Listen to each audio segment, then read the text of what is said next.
Now let's talk about what really gets me loose. You know that's the juice. In case you didn't know, this doohickey here is a citrus squeezer.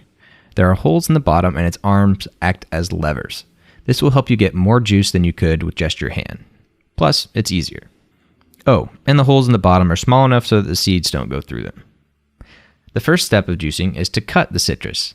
In this case, we'll use a lemon. I used to simply cut it in half across its equator and juice it like this. Some people also juice it like this.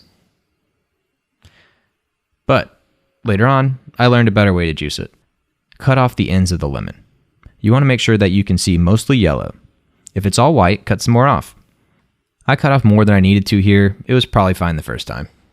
Juicing it this way will allow the juice to come out of the bottom, so hopefully you'll get a little more bang for your squeeze.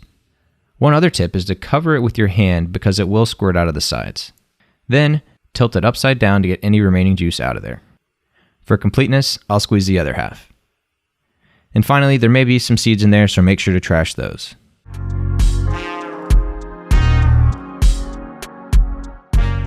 Okie dokie. Let's talk about the best way to juice citrus if you don't have one of those fancy tools. Rotate the citrus so the north-south is facing this way. Then you're going to cut it just off-center.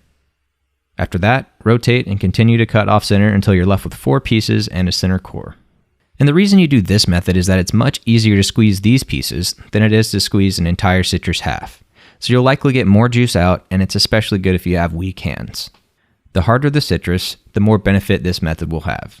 Small limes can be kind of hard and especially tough to juice, so this method is great for them. As you juice, make sure you hold your hand underneath to catch any seeds.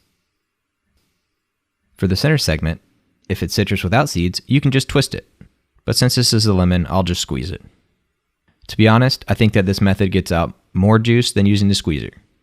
The downside is that now my hands are covered in juice and it takes a little longer. So I'm going to clean this up and then we'll talk wedges.